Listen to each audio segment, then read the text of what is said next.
Beshem Hashem Narasim Nasliach, Alim Letroufa, lettre de Rabbi Nathan à son fils. Forcément, on n'est pas Parashat Nitzavim.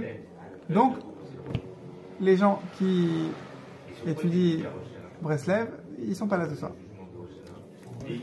Parce que Parashat Nitzavim, c'est beaucoup trop proche de Rosh Hashanah pour être encore en dehors d'Ukraine, pour être à Ouman Rosh Hashanah. Donc nous, on est l'arrière-garde et on étudie Rabbi Nachman de Breslev, même à la veille de Rosh Hashanah. À Parashat Nitzavim, en 5594, 1834, si je me souviens bien. Tête, Kouf, Tzadik Dalet. Non, ici. Là, il y a marqué. Oui, oui. Alors Rabbi Nathan, il écrit à son fils. Et il lui dit: mon fils, je sais que tu voulais venir au mois de Rosh Hashanah. Je sais, et je sais que tu es malade. Ta faiblesse, ta maladie sont pour moi insupportables. Pour moi, c'est insupportable que tu ne sois pas avec nous à Rosh Hashanah. Ki yoter mima she'aegel rotze linok vechule. Toi, tu crois que tu veux aller au mois de Rosh Hashanah. Toi, tu crois, comme cette Gemara, que tu veux étudier la Torah. Mais Béhémet, quand tu vas voir ton Rav, Rabbi Yaakov, Rav Brandt, eux, ils veulent t'enseigner encore plus que ce que toi tu veux écouter. Plus que la vache, plus que le veau veut téter, la vache veut donner son lait. Rabbi Nathan dit à son fils: toi, tu voudrais venir au kibbutz de Ouman Rosh Hashanah, mais sache que moi, j'ai encore plus envie que tu viennes que ce que toi tu veux venir. Mais qu'est-ce que je peux faire? Tu as trop d'obstacles en chemin. Et là, Rabbi Nathan, il va tailler un costard à son fils. Il dit: mon fils, je suis désolé pour toi, tu as raison, c'est trop dur, tu es trop malade. Et ensuite, il va lui dire: mais je vais te dire comment faire pour que tu viennes. Alors, faut savoir, tu l'excuses, tu le valides, ou tu lui dis qu'il devrait venir quand même. Alors tu vas voir dans les mots comment Rabbi Nathan, il est d'une douceur, et à la fois, il lance pas des pics, mais des invitations qui sont très très dures à pas attraper.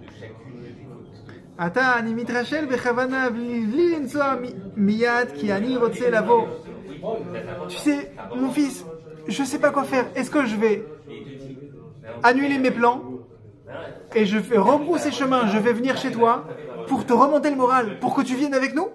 Parce que si je te remonte le moral, tu vas guérir sur le champ et tu vas venir avec nous au mois de Rosh Hashanah. Mais je peux pas faire ça. Non, je peux pas changer mes plans. Mais j'ai très envie. Tu sais pas combien j'ai envie de venir te motiver. Alors, au lieu de changer mes plans, qui seraient trop lourds de conséquences, je t'écris cette lettre. Et celui que je mandate pour te porter cette lettre, lui, il va te motiver. Il va te remonter le moral.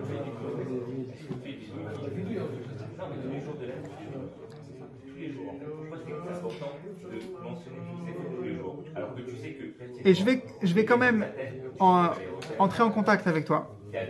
Il a dans ses calculs, Rabbi Nathan, il avait une fenêtre dans laquelle il pouvait revenir voir son fils, même en étant à Parashat Nitzavim. Les distances n'étaient pas les mêmes que ce que nous on est aujourd'hui. Ils étaient à quelques kilomètres l'un de l'autre.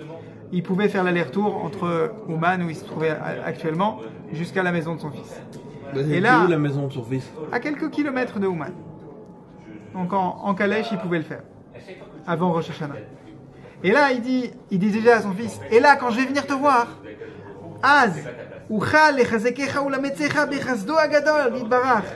je pourrais te renforcer, te remonter le moral, et tu viendras avec nous. Afin shetisai manu leuman al Rosh Hashanah haba alenu letova. Veimir tse Hashem itbarach. Et si Dieu veut, mercredi prochain, là ils sont lundi déjà, Bezrat Hashem, et la Hashem et Yeshua, c'est Hashem qui tient la délivrance. Je vais te remonter le moral, je vais te réjouir, et tu viendras avec nous. והנה, היום בבוקר, קודם אור היום, הרדיל צערך בליבי מאוד. Et là, ensuite, Rabbi Nathan, après lui avoir dit, voilà, c'est plié, je vais te remonter le moral, tu vas venir. Il lui dit, ça c'est la Ishtadlut. Mais au-delà de la Ishtadlut, bien plus important, il y a la prière. Tu vas pas coincer Rabbi Nathan à ne pas prier pour quelque chose qui lui tient à cœur. Forcément, il va prier. Oui. Mais comment on prie? Rabbi Nathan, il te dit, bah c'est simple, j'avais envie de prier un petit peu, alors j'ai ouvert le robinet pour prier très très fort. Mamash, ta prière, c'est qu'un robinet. On déverse son... Tu décides si tu pries au goutte à goutte ou si tu pries avec un torrent de prière. Alors, Rabbi Nathan dit, ce matin, avant que le jour ne se lève, on aime Hachem. On aime Hachem. Higdil Tzarecha Et on Belibi. prie de tout son cœur qu'on aime. Ma souffrance, ma mâche, dans mon cœur, pour toi, a grandi. Asher Bachiti Bidmaot. J'ai pleuré pour ton cas. Vitpalalti Hashem Itbarach Beshivron Lev. Je me suis brisé le cœur à ton sujet. Alors, juste 3 lignes plus haut, il disait, c'est gagné, tu vas venir avec nous, c'est obligé. Et là, il est en train de décrire, ce matin, j'avais le cœur brisé. Il faut savoir, il croit que c'est perdu d'avance ou il croit que c'est gagné d'avance? C'est perdu. Quand tu pries, tu ne te poses pas la question, est-ce que j'ai gagné ou pas? Tu pries comme si la délivrance, elle est que dans la main d'Hachem. Même si par ailleurs, tu es convaincu que tu vas l'obtenir. Au moment où tu pries, tu fais fi de toutes tes convictions que tu vas gagner. Oui. On prie en ayant une confiance en Hachem, en ayant une confiance. Tu pries en suppliant Hachem. En suppliant Et Hachem. tu n'as aucune conviction que tu vas être exaucé. Tu supplies. Quand quelqu'un il supplie, Kedalim à la pétard, tu toques à la porte, imagine, tu es en train de ramasser de l'argent pour une institution de chesed. On t'a donné une liste d'adresses, voilà, toquer à la porte. Tu les connais pas les gens. Tu te dis, c'est bon, celui-là il va me donner 500 €. Non, tu sais pas. Non, je toque, je vois. Tu toques à la... Eh ben c'est pareil. Quand tu pries, tu toques à la porte, tu sais pas si Hachem va t'exaucer. Par contre, comment tu toques à la porte? Avec un cœur brisé, avec une supplique à faire pleurer.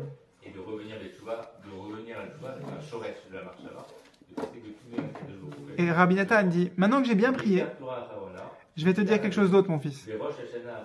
Haya bedaati lishloach hayom shliach miyuchad echad me'anshenu lechazek ulvakerecha. Ce matin même, je voulais t'envoyer un ami à nous, un chassid Breslev, pour te remonter le moral.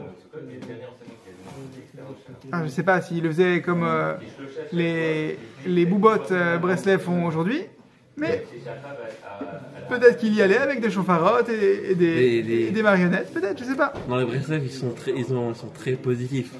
Vers Harkar, mais Rabbi Nathan, il s'est ravisé. Il dit non, finalement, je ne vais pas déranger quelqu'un pour aller marcher 5 km aller, 5 km retour, même en carrosse. Non, j'ai changé d'avis. Après avoir prié, Be'et Atfila, Baal Eveti Yedidenu Kvod Rabbi Nachman, il y avait le petit-fils de Rabbeinu, qui porte le nom de son grand-père, Rabbi Nachman aussi, Moshe Aktazé, et je lui ai dit, tiens, prends cette lettre pour mon fils. Et j'ai pas voulu t'envoyer quelqu'un pour toi.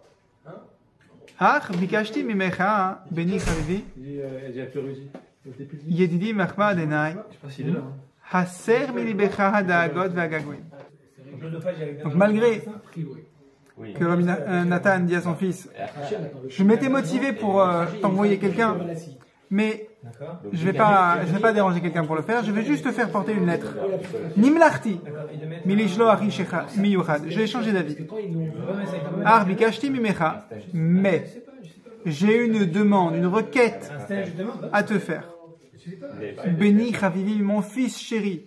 Yedidi Mahmad Enai, mon chéri, la prunelle de mes yeux. Attention, Rabbi Nathan dit, je vais te lâcher un missile de reproche. Donc avant, je te mets la pommade. Haser milibecha hadeagot ve'agagoim. Enlève de ton cœur les inquiétudes. Tu te languis de venir au Man Rosh Hashanah, c'est bien. Te laisse pas ronger par ça.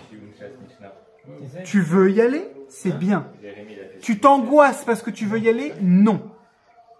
Enlève ça de ton cœur. Au Beter B'Hashem, et confiance en Hachem. Que tu sois guéri. Tu peux guérir en un instant. Il guérit les gens en un instant. Oui. Veine, Besamour, Kibalti, Mirtavcha, Mirabi Leibele. Et j'ai reçu ta lettre. Et quand j'ai reçu ta lettre, je me suis dit, chouette, j'ai reçu une lettre de mon fils, il va m'annoncer une bonne nouvelle. Mais quand j'ai vu que c'est parce que tu étais malade et que tu m'annonçais que tu venais pas. Behemet Haïti, Medaleg, Aléarim. Si c'était vraiment, si je pouvais, j'aurais sauté. Malade de quoi? J'aurais sauté par-dessus les montagnes. Malade spirituellement. On ne sait pas de quoi il était malade. On ne sait pas de quoi il était malade. Il était souffrant, il avait peur de venir. De faire le voyage. Ah non, la vérité, pour aller à Ouman, si quelqu'un parle en français, moi je bien parce que quelqu'un parle en français, allez. Après je me dis... Écoute comment Rabbi Nathan il a tourné la phrase à son fils. Veu me'animna sheitmamea kol hashavua etzlechem. Al ken ha'echreach le'amtin ad yom revi'i. Attention, il y a des... Parce que, je peux pas me permettre de voyager chez toi, mon fils. Vraiment, j'ai pesé le pour et le contre. J'ai fait un calcul du voyage. Je vois que ce n'est pas dans mes capacités. Rabbi Nachman dit ça. Rabbi Nathan, il dit ça à son fils. Rabbi Nathan dit ça. Ah, mon fils, na beni yedidi. Et là, il va dégainer une carte, dit Rabbi Nathan. Je vais te la dire, tu vas me dire si ça te rappelle quelque chose. Zechor al tishkach. Zechor, souviens-toi, al tishkach. N'oublie pas. C'est la parachate de Amalek. La guerre contre Amalek, c'est Zachor al tishkach. Souviens-toi, n'oublie pas. C'est évident que si je me souviens, je ne vais pas oublier. Non. Il faut un double effort. Il faut essayer de se souvenir et s'interdire de s'oublier. De quoi il parle, dit Rabbi Nathan? Il ne s'agit pas de Amalek. C'est juste qu'il le présente de la même manière que Amalek. Shekvar dibarnu arbe meinyan adam le amal yulad. Mon fils, je t'ai déjà combien de fois expliqué, rentrer dans ton cœur, j'ai fait rentrer dans ton cœur que les adam amal yulad. Amal le adam yulad. L'homme, il est né pour peiner, pour faire des efforts. Ça fait partie de la vie. Si tu te défausses, tu dis... Des efforts pour avoir la émouna. Pour avoir la émouna. Non, là, c'est pour faire le voyage à Ouman Rosh Hashanah. Ou pour guérir. Ça fait partie de la vie, c'est obligatoire.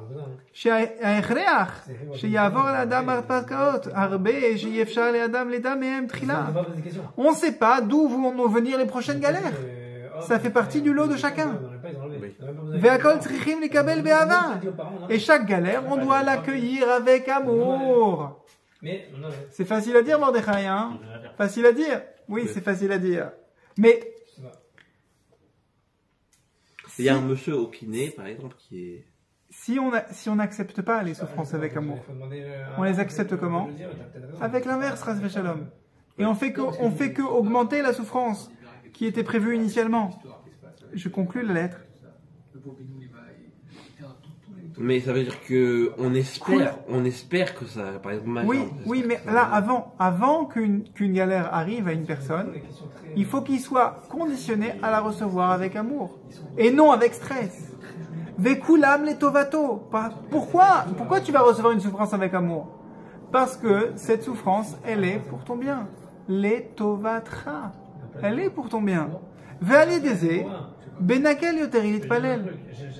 Si tu accueilles une souffrance avec amour, comment tu vas prier ensuite pour surmonter cette souffrance? Tu vas bien prier. Si tu acceptes tes souffrances avec amour, si tu les accueilles de prime abord avec amour, en acceptant que Hachem, ce qui t'envoie, c'est pour ton bien, alors tu prieras mieux, sans stress. On ne te dit pas qu'il ne faut pas prier pour surmonter ton épreuve. Il faut prier pour te surmonter tes épreuves. Mais comment tu vas te conditionner à bien prier? En te conditionnant avant tout à accueillir les prochaines souffrances avec amour. Avec Emouna. Comment tu veux prier que Hachem t'enlève une maladie si tu stresses pour les conséquences de cette maladie? Ça ne marchera pas. C'est contradictoire.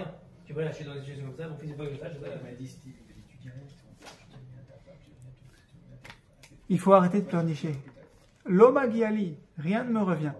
Comme on avait étudié tout à l'heure dans Sefer Midot. Rien ne me revient. Mais maintenant que je suis dans une galère, rien ne m'échappera non plus si je prie.